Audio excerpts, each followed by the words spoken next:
Think about how many customers you've had for 20, 25, or 30 years. My guest today, Cody Lowry, has done exactly that. And he's accomplished that because he is an expert at building relationships. We all know how important relationships are in construction.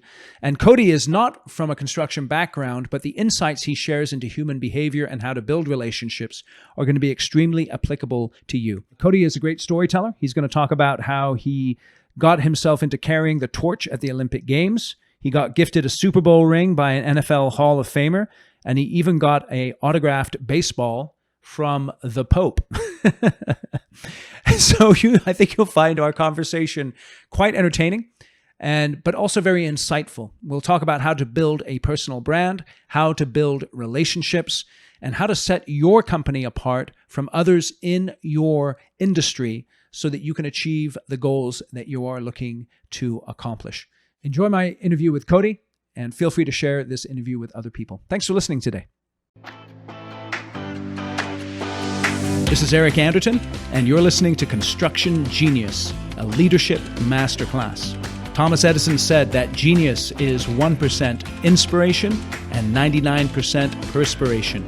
If you're a construction leader, you know all about the perspiration, and this show is all about the 1% inspiration that you can add to your hard work to help you to improve your leadership.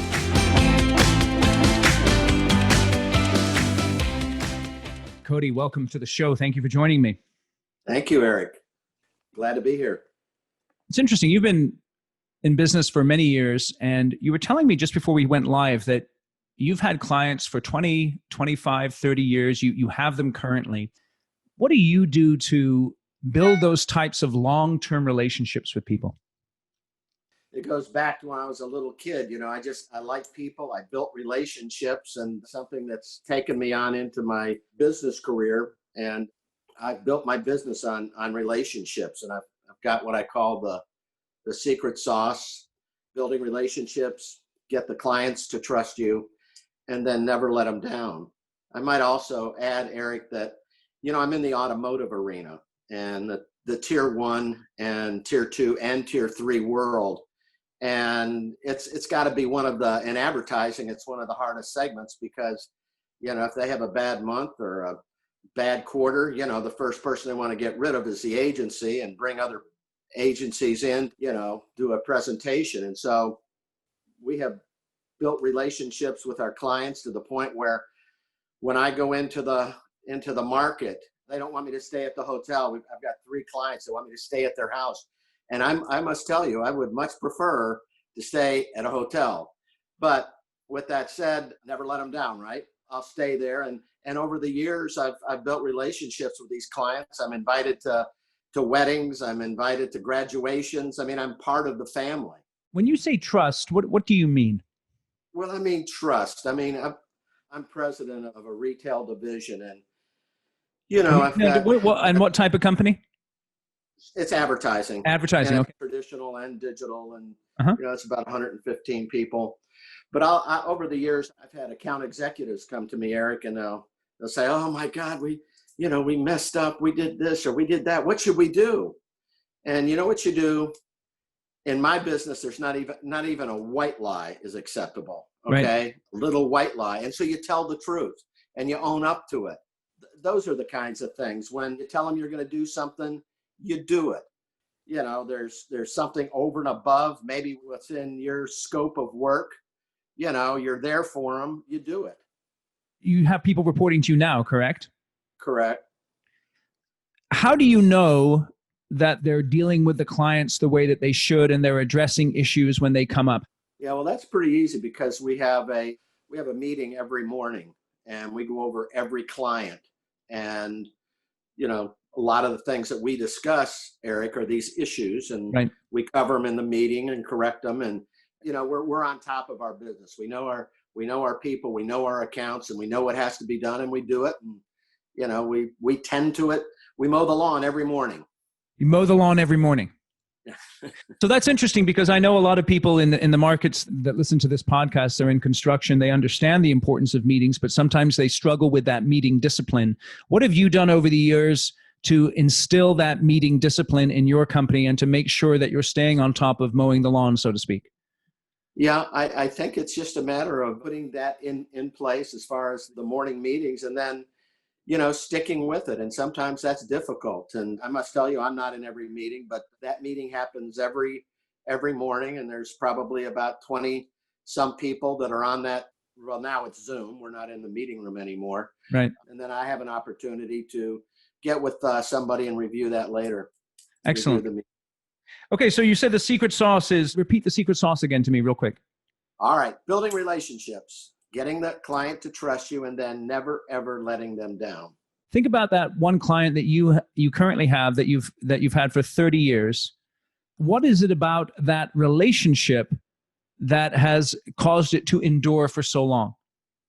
I think a lot of the things that we're talking about here, it's a matter of being there when they need you. We actually have clients that are, especially at the tier 3 level. If I could just explain real quickly to your audience, tier 1 is the automotive manufacturer, tier 2 is regional advertising, and tier 3 is like your local Toyota dealer around the corner. And some of these dealers are pretty big. And this particular client we're talking about, we've had him for 30 years. And, this guy is pretty intense, and I don't get surprised if I look down at my phone on a Sunday and I see him calling and he's got a problem. I'm his go-to person. Sometimes it's not even, under the heading of advertising and marketing. It's a related issue that he's got at the dealership. And he trusts me enough to pick up and kind of brainstorm with him. Are you okay with doing that? And the reason I ask is sometimes what senior executives want to do is they want to take themselves out of that relationship picture to do other parts of the business and to hand that off to junior people. What's your perspective on that? So I think it worked. This client that I'm referencing, obviously, that's not one that's what we call a legacy account. They spent a lot of money, and it's best that I'm involved. With that said, I'm headed off to Chicago Tuesday, and I'll have 3, account executives that'll be part of the presentation. And so I won't be the day-to-day person, but 30 years ago, that's when I was starting out and built the relationship, and they don't want to move on to somebody else. Okay, so let me take you back 30 years then. 30 years ago, you were probably in your early 20s, right? Oh, no, I think I was about 15. Yeah, right. In construction, there's tons of people who build, there's tons of subcontractors, general contractors. In the client's mind, often one contractor is just the same as the other. And what you're talking about in terms of making yourself different is an advertising campaign. What other ways can someone set themselves apart so that they distinguish themselves from every other general contractor or sub who's running around trying to win a project? Yeah, I think that's a great question. Part of in that book is how to build your own personal brand. Okay, what differentiates you from the competition? And you got to figure that out what it is. Sergio Zyman, who is a marketing guy for Coca-Cola, said everything that you do either adds or subtracts to the value of your brand. And of course, he's talking about, Coca-Cola at the time, which was doing 66 billion or 33 billion, but their brand was worth 66 billion. But you also apply that to your own personal brand. And it comes down to trust. So let me just stop you there for a moment. Let me just stop you there for a moment, Cody. What you're saying then is one of the keys to building relationships, if I'm hearing you right, is developing your own personal brand. Did I hear that right? Absolutely. You heard that right. Okay, let's explore that a little bit. First, tell me what you mean by a personal brand. Well, for me, I've always had this sense of humor. I actually auditioned for Saturday Night Live one time, and so I've made that part of my repertoire. Right. So people genuinely like it, like you were mentioned presentations, and I'm going up to this one in Chicago, but there's a lot of times where, if I'm not in the room, they really want me, and they want me for my sense of humor. I can take a dull meeting and make it pretty lively.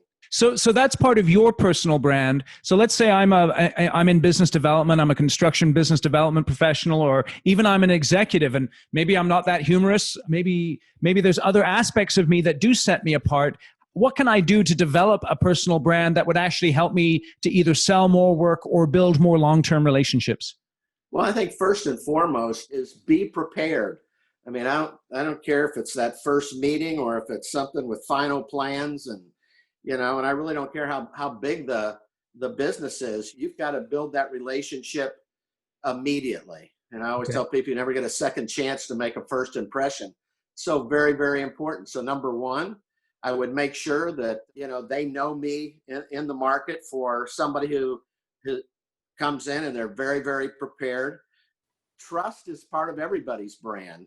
If they trust you, they're going to do business with you. And if they like you, they're going to do business with you. And so what are some of the things you can do to make sure that happens? I can tell you that when I go into a room for a major presentation, I know the players. I know what colleges they went to. I know things about their kids. So So stop there. Hold on. That's really important. I don't want to run past that. All right. Because when we think of preparation, we think maybe in terms of, if you're bidding a project, you're going to have your act together, you're going to have slides ready, you're going to be able to talk about the nature of the project, but you're going a little level deeper there in terms of knowing the people. And knowing the people, that's so very important. I mean, if you don't know the people, you're really not totally prepared. What are some techniques or methods that you use to find out about the people before you get into your presentations, particularly if you've never met them before? Give me some specific details there, please.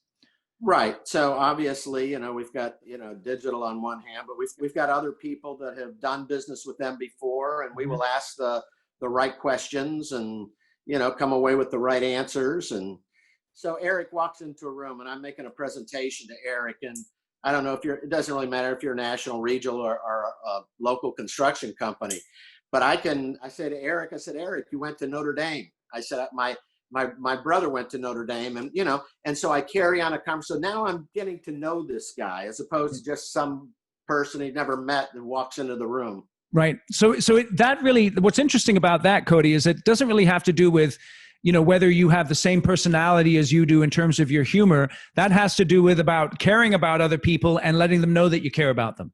Absolutely. Absolutely. I have a Super Bowl ring that Hank Stram gave me because I care, just what you're talking about. Okay. Now, Hank Stram, is he with the Chiefs? Well, he was with the Chief. Unfortunately, he left us a few years ago. But oh, wait, you're a Chiefs fan? What's that? You're a Chiefs fan? Well, I'm a Chiefs fan, and I'm also a Buccaneer fan. That's where I live now, and I got disappointed last night. Oh yeah, yeah. I'm a Niner fan, so I got disappointed a few months ago. Oh, okay. So that's beautiful. Hank Stram, we had been friends for 25 years. I won't go into the whole story. We were having dinner one night, and I always worried about him. I don't know if you remember him, but just tell the audience who Hank Stram is, because some of them may not know. Hank Stram was in the first Super Bowl and the fourth Super Bowl. He won the fourth one against the Minnesota Vikings, and the NFL. He was the first coach they ever put a microphone on. And They did it for a lot of reasons. He's very outgoing, what have you, but he was always, they knew he wouldn't say the F-bomb or whatever, but he was, come on, boy, hey, ref, how can 5 of you guys make a call? What? Come on. And he was so unbelievable in that NFL film. And in any event, we got to be great friends. We did commercials together, and he would call me, actually. He and Jack Buck they were doing CBS football games, and he would call me at halftime. Hey, Cody, good rat, you blah, blah, blah. So he came to Florida one time, and we were having dinner, and he was a guy where everybody approached, and he had this thing going on and that thing going on, and I didn't see value to any of them. And he said to me, he was telling me about this big deal he's getting involved with, and I thought, well, this is a good time to ask him. I said, Coach, are you doing okay financially? He looked at me, and he started laughing. He goes, boys, whatever brought that on? And that's the way he talked. And I said, well, you've always got these deals going on. They don't seem to go anywhere. And he went on to tell me that when he was with the Kansas City Chiefs, that Lamar Hunt took very, very good care of him. And then he had the deal with CBS. And he said, I just like being out there and kind of stirring it up. And almost in the next breath, he looks at me, kind of pauses. He said, I'm going to make a big man out of you. I said, oh, yeah, how are you going to do that, Coach? He said, how would you like a Super Bowl ring? And I went, whoa. Now, I got to tell you, I never thought I'd have a Super Bowl ring. I never coveted a Super Bowl ring. You said the magic words. You got to let people know you care. And I let him know in that moment that I just wasn't a groupie. I really did care. And that's how I got a Super Bowl ring. What role persistence and determination play in terms of building that brand and building those long-term relationships? It's something that I learned in life. when I was a little kid and 11 years old, I was selling newspapers. And if I'd say, Miami News, sir. And if you walk by, I'd say, would you buy a paper if I told you where you got your shoes, what state you were born in, how many birthdays you've had? They turn around and look at me. I said, well, you got your shoes on your feet. You were born in the state of infancy, and you've only had one birthday, the day you were born. So at 11 years old, I was learning how to be persistent. Right. So I don't think you just wake up one morning and say, well, I'm going to change my whole personality. I'm going to go from a real mild-mannered person to somebody that's, charging and has all of this persistence. So by personal brand, do you mean what people, when they think of you, what pops into their mind? Is that what you're saying? Absolutely. Absolutely. Yeah. In fact, Jeff Bezos, I will quote him, maybe it's a paraphrase quote, but he said, your brand is what people say about you when you're out of the room. Right. Okay. Right there. It's not what you say it is. It's what other people say it is. Okay. So that's very important. So it's really interesting because sometimes you see with companies a disconnection between what they put forth as their brand and what people say about them. I think of someone like United Airlines over the years, they've put forward this customer service brand, and yet I fly United, or I used to, and I was like, come on, man, there's just a real disconnection there. Yeah. So we teach branding and positioning, for companies, and, it's something that it's got to be real. And from a positioning standpoint, if you say that you're the safest airline, or you say that you're the fast, you've got to live up to it. And everybody's got to buy into it, from the people that are answering the phone to the executives at the top. If I own a construction company, or if I run a construction company, what should I be doing to determine my positioning in the marketplace? Well, to your earlier point, it can't be BS, and you've got to really, and this presupposes that we have, a very successful company. Yes. Yeah. Let's just suppose that we do. Yeah. Yeah. So, and I've had this, I'll sit down with the employees and let's talk about the company. What separates you? What are you proud of that this company does? And then I will get the information from the employees as deep as I can go to the CEO. Yep. And then I do my evaluation. We come back to them with our recommendation. I think one thing that you touched on there that I find intriguing is that sometimes what the employees will say about your company will blow you away in a positive way. They'll say things that you've never even thought about. And those insights can be extremely useful in terms of helping you to create a narrative when you're looking to position your company and when you're looking to get into a marketplace and win more projects. Right, absolutely. And I've been in, we all know people, and we've all run by some CEOs. They'll walk into a room, and well, sometimes it looks like they want everybody to give their opinion. They're on an agenda, they're on a mission. And actually in the book, I tell people to speak up. That's good. That's good. Yeah. So let me ask you, why do you think people struggle in building relationships? And today more than ever, we live in the most connected society in the world, and yet we're more disconnected now than we've ever been. When I had this company that purchased my company, the first thing I did was no cell phones in the meeting room, not with me.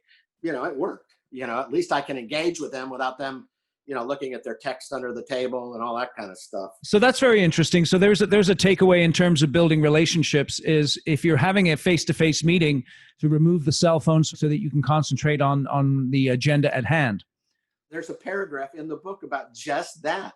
These kids come in, and I don't know about you, but I've been in situations where these kids come in, they're dressed like, they're going to a rodeo or something, and, holes in their jeans and what have you. And I get it. It's a different world, but still, I think it was Botany Close who said, you never get a second chance to make a first impression. And, that's what these young kids need to do when they go in for an interview, and they've got to be prepared, and they've got to, put those cell phones away, and then have a good understanding of the business and what they're all about. That's definitely one way that as a younger person, you could set yourself apart from other people in your generation, is by having a different relationship to the communication devices and showing folks that perhaps are older and maybe a little disconcerted or disenchanted with the way that people behave with their mobile devices. If you show yourself a little bit different there, that's definitely one way that you can set yourself apart.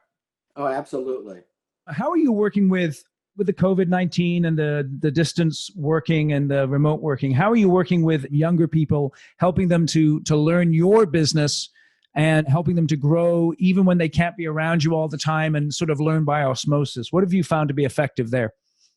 Yeah, well, I got to tell you that I can't say that that's necessarily the case for us Okay. and me in particular, because we have Zoom meetings twice a day. And one is kind of the catch up. And I didn't always get in these meetings, but now I can sit in and listen to everybody. And, I do it with a cup of coffee, and I don't have to run out and go, to the airport or what have you. So, and then I usually have at least 2 Zooms a day. And I almost feel like I'm more connected to my people now than I was going to a brick and mortar building.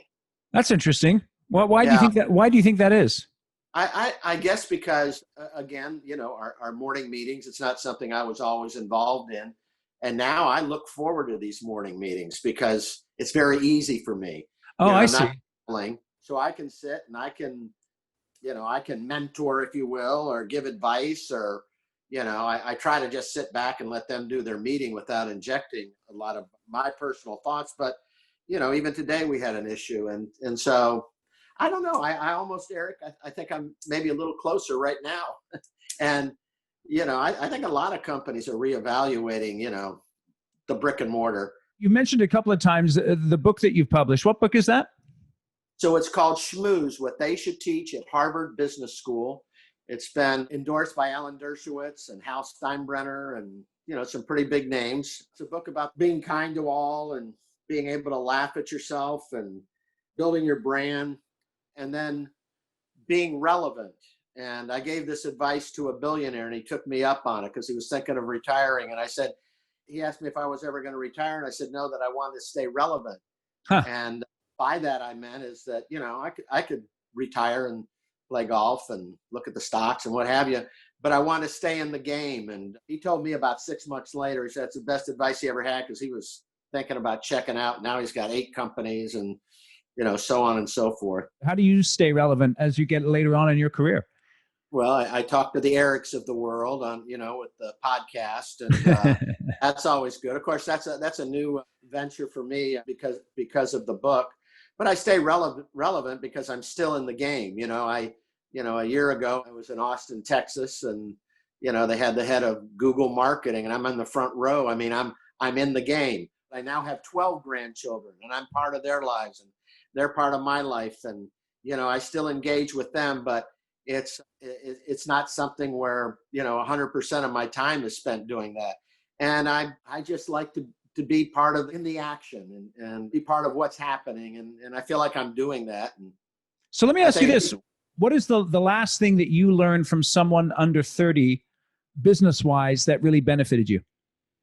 I think probably going back to my be prepared, because, and just coincidentally, his first name is Eric.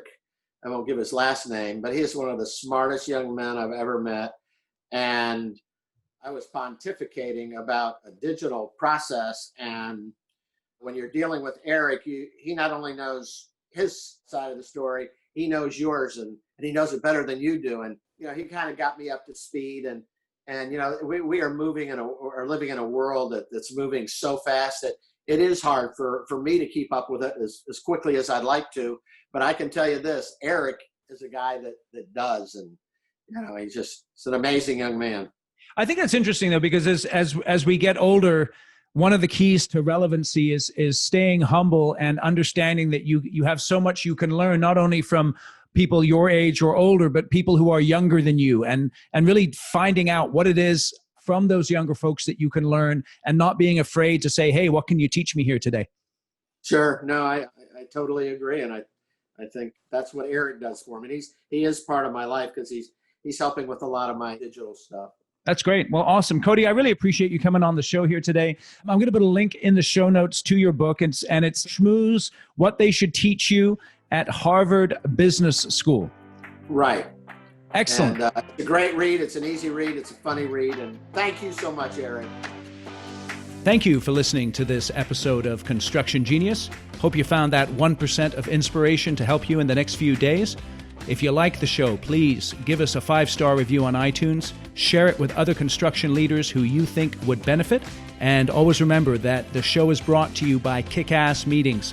I've been working with construction leaders since 2004, teaching them how to run extremely effective problem-solving meetings that gets their people collaborating, taps into their creativity. And to get yourself a free copy of the Kick-Ass Meeting Report, go to www.ericanderton.com/kickassmeetings. Grab yourself that free report, read it, use it in your business. You'll find it extremely useful. And thanks again for listening.